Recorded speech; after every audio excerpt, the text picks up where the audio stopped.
con Luisa Correa de Colombia, egresada de la Universidad de Antioquia. Ella nos va a contar ahora un poco más sus datos, a pesar de que la vemos tan jovencita, ha hecho de todo y ha estado por todos lados, no solo dentro de Colombia, sino que fuera de Colombia, participando en muchos proyectos y aplicando distintas metodologías, distintos sistemas pedagógicos, didácticos, incluso tecnologías en distintas áreas y con distintos tipos de niveles educativos. Así que bueno, primero que nada, muchas gracias Luisa por colaborar con nosotros, con este trabajo en monografía que estamos realizando con los compañeros de Argentina y otro compañero de Uruguay para la licenciatura en tecnología educativa. La materia es epistemología con el profesor José Luis Lenz, y bueno, después ya te mostraremos a los resultados que llegamos. Te damos la bienvenida y bueno, te pedimos que nos cuentes un poco toda esa experiencia enorme que tenés acumulada. Buenas tardes a todos, los presentes y no presentes. Yo soy docente de licenciatura en educación básica con énfasis en ciencias sociales. Soy colombiana, vivo en Medellín. Mi experiencia sobre todo ha sido en trabajo con instituciones educativas, con universidades de acá de Medellín, en la institución educativa Avanzar como jefe de área, en la Universidad de Antioquia como formadora en TIC con maestros rurales y en la Universidad Católica del Norte como gestora TIC, también con maestros rurales, adelantando proyectos donde se trabajan objetos llevados desde las didácticas de las TIC y diferentes áreas como ciencias naturales, matemáticas, ciencias sociales, ética, y que puedan incorporar las TIC en su PI. Eso es más o menos lo que trabajo yo. También he participado pues en procesos de trabajo de campo en zonas vulnerables como la zona del Picacho, donde hice mi práctica, y allá es una zona realmente donde hay ciertas necesidades educativas especiales y que se trabaja a través de métodos no convencionales, que es a través del constructivismo. Ajá. Bien, entonces justamente enganchando con esto del constructivismo, la primera pregunta sería cuáles son las teorías o las diferentes posturas que utilizás en tu práctica áulica, si bien son diferentes contextos y diferentes panoramas, lo que nos contás donde has desarrollado y donde desarrollás tu tarea docente, cuáles serían las posturas o las teorías a las que adherís más. Bueno, en este momento, con el modelo que estamos teniendo en Colombia y con las políticas públicas que se están implementando en las instituciones, estamos trabajando mucho en lo que es el constructivismo a través de la vertiente de Vygotsky, de algo que se llaman los instrumentos psicológicos. Esto lo que trabaja es simplemente que las TIC se vuelvan un medio para el trabajo en las aulas.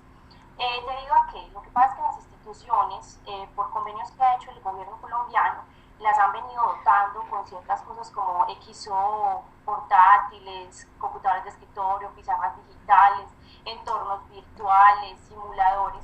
Entonces, con ese tipo de herramientas se está buscando que en los currículos se hagan unas incorporaciones a nivel pedagógico y no a nivel instrumental. Entonces, lo que se hizo fue buscar una corriente que agrupara estos elementos y que diera al maestro las luces para poderlo implementar en las aulas, en estudiantes con todo tipo de dificultades o estudiantes sin dificultades.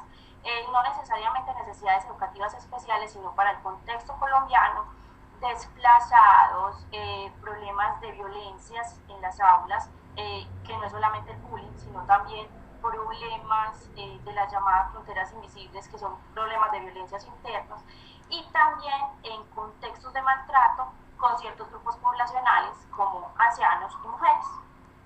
Ajá. Entonces, más o menos por la corriente colombiana se viene trabajando todo lo que es los instrumentos psicológicos de Vygotsky a través del constructivismo. Bien. Bueno, supongo que entonces la pregunta que te voy a hacer ahora es como ya tiene una respuesta, pero calculo que en tus prácticas tratás de trabajar más un ambiente dialógico que magistral. Ahí es donde estamos encontrando una contradicción, porque es que acá en Colombia todavía el modelo sigue siendo muy conductual, y romper el paradigma de cómo nosotros los maestros del siglo XX fuimos educados para estudiantes del siglo XXI, nos estamos quedando cortos en eso. Estamos muy bien en coberturas, en calidad, pero nos estamos quedando cortos nosotros como profesionales a la hora de abordar este tipo de objetos o a la hora de generar propuestas metodológicas. Entonces, en este caso, en Colombia se están dando como unos híbridos. Hay momentos de la clase donde son tradicionales, hay momentos de la clase donde son supremamente dialógicos, pero no es concluyente. Y hay otros momentos de la clase donde son totalmente magistrales y borran al estudiante, como haciendo de cuenta que el estudiante en realidad no puede interactuar con el objeto. Y eso está generando ciertas contradicciones dentro de la propuesta y las políticas públicas que se quieren implementar, y que realmente que personas como yo, que vamos a hacer unas formaciones con maestros, encontramos ciertas contradicciones con ellos, porque ellos se encuentran como en un estado catatónico de ver las TIC y de sentirse desplazadas por ellos, más aún cuando los estudiantes tienen tan buen aprestamiento sobre estos.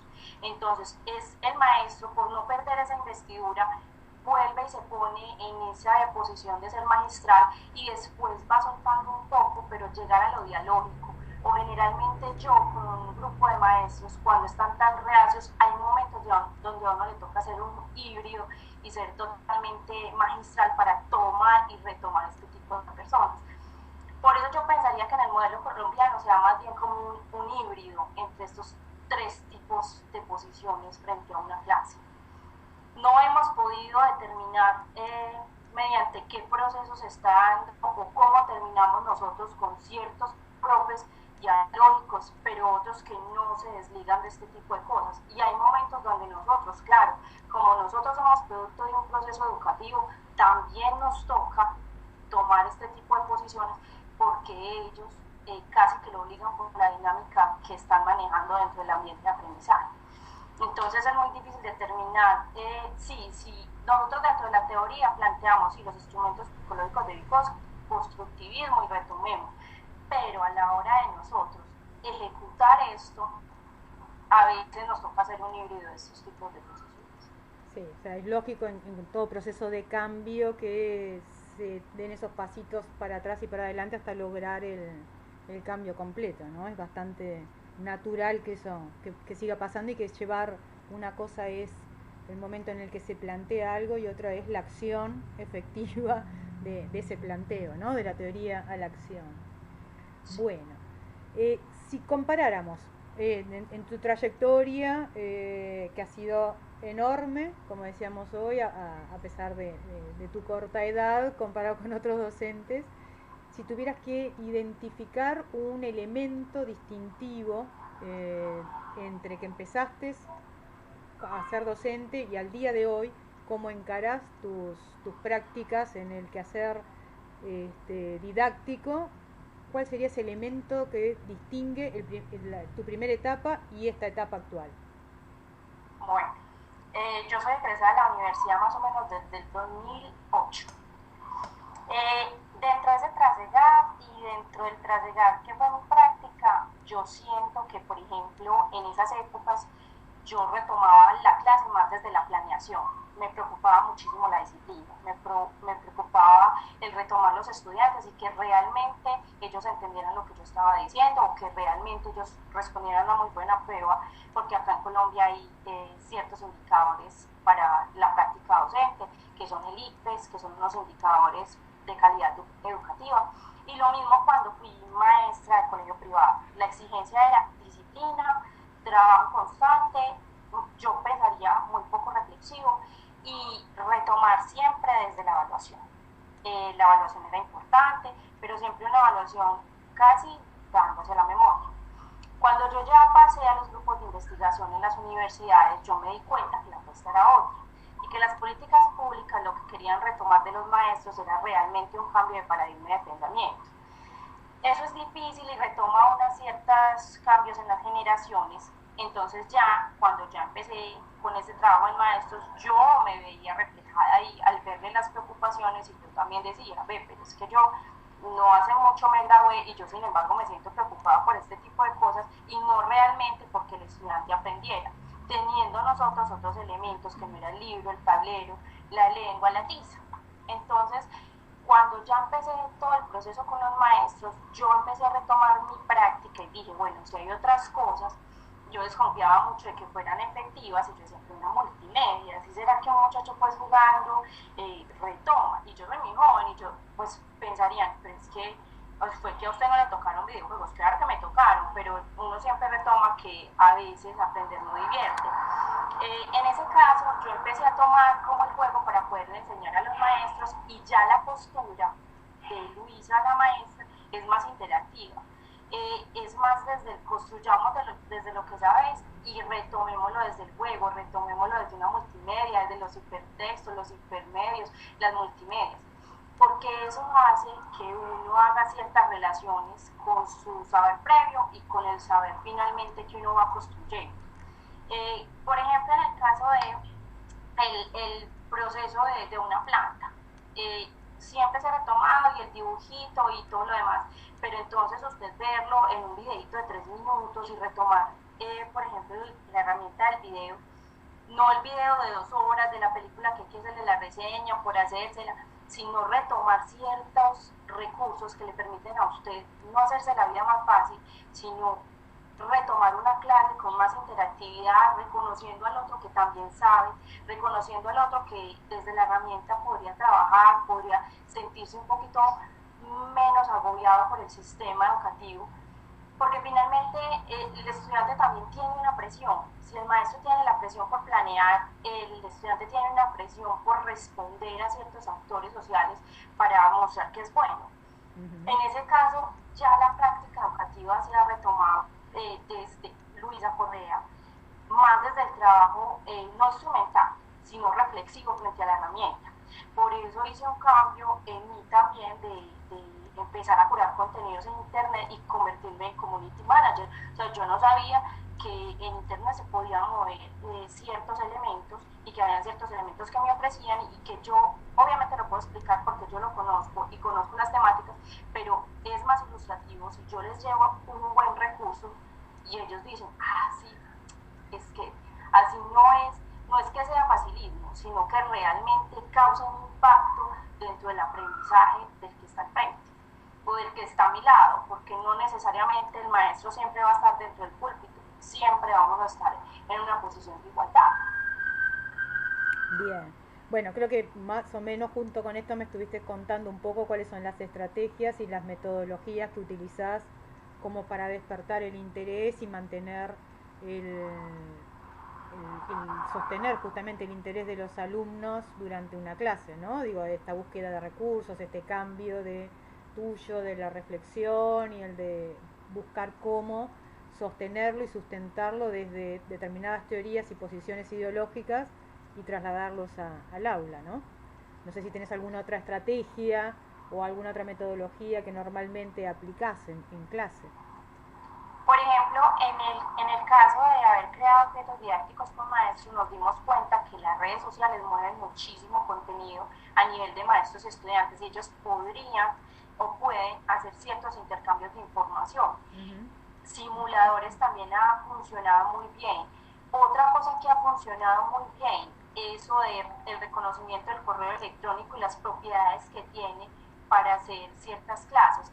Y también las plataformas Moodle les ha servido muchísimo porque ha sido un apoyo de lo que yo veo en clase y encuentro recursos y actividades precisas para reforzar eso de clase.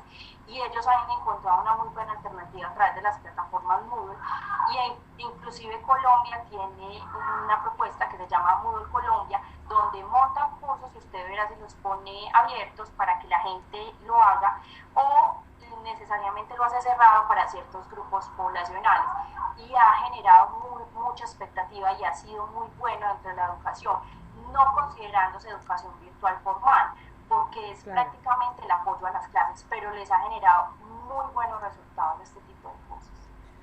Quiere decir que entonces, de alguna manera tienen una autonomía, o tenés tú dentro de tu área una autonomía para definir contenidos y para definir tipo de evaluaciones, tenés esa posibilidad.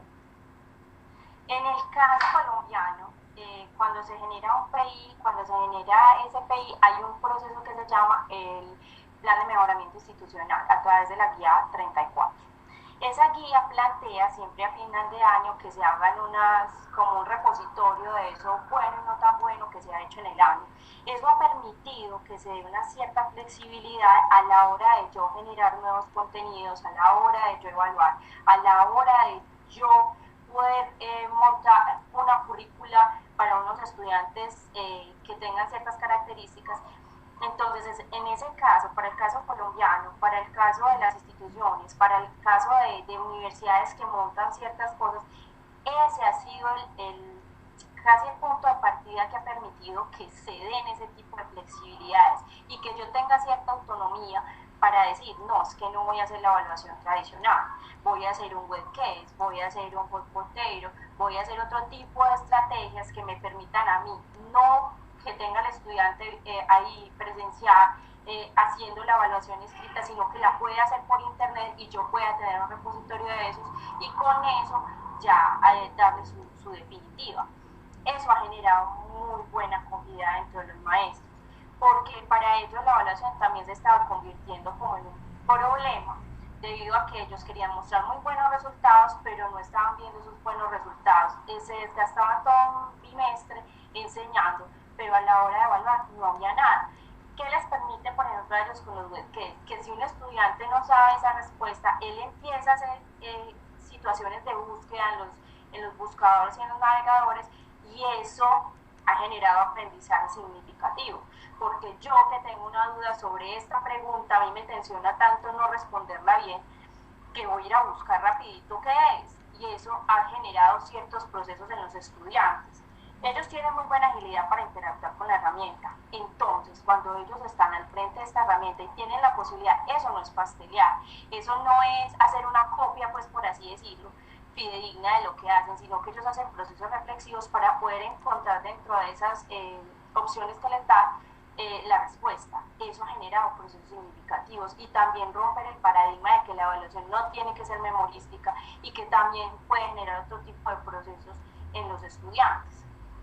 En ese caso, Colombia ha permitido flexibilidad frente al currículo y frente a la manera de evaluar, porque es el retomar dentro de las políticas públicas que no hay una única manera de enseñar, y a eso los maestros se han venido adaptando. Difícil, sí, pero no imposible, porque los maestros aquí tienen ciertos relevos generacionales en ciertas zonas del país donde son muy longevos.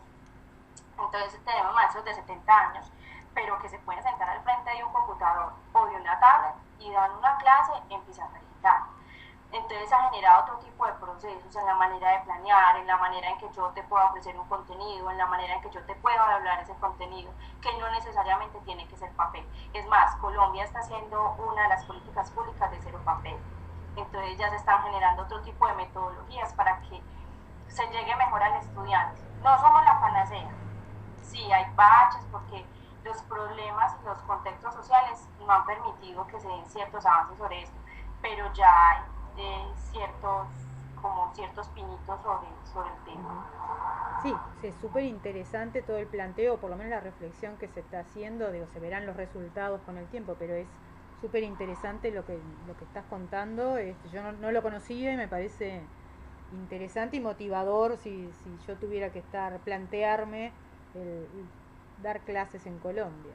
Ahora, también me enganchaste un poquito justo con lo que venía, el hecho de que entonces probablemente no haya mucha relación o no haya algún punto donde se pueda ver realmente la resistencia que tienen los maestros, si es los maestros más jóvenes son más receptivos o los maestros más longevos, como nos decías, son más resistentes a cambios o a posiciones epistemológicas diferentes. No hay, la edad no es un impedimento en este caso. No se ha presentado como impedimento, pero sí hay algo muy particular. Resulta que la nueva generación de maestros que entran por concurso y entran por algo que se llama el 1278. El 1278 es un decreto que les exige a las nuevas personas que entren dentro del sistema educativo, que no son solamente licenciados, sino también profesionales, que ellos al final del año tengan que presentar unos portafolios de evidencia con todas las cosas que hacen con los estudiantes y que eso incluya TIC, transversalidad y transdisciplinariedad. Resulta que con esto ha generado que en esos nuevos maestros, como son los que nombran como directores de grupo para que dinamicen los grupos, ha generado que esos maestros que tienen cierta brecha generacional se peguen de este tipo de personas.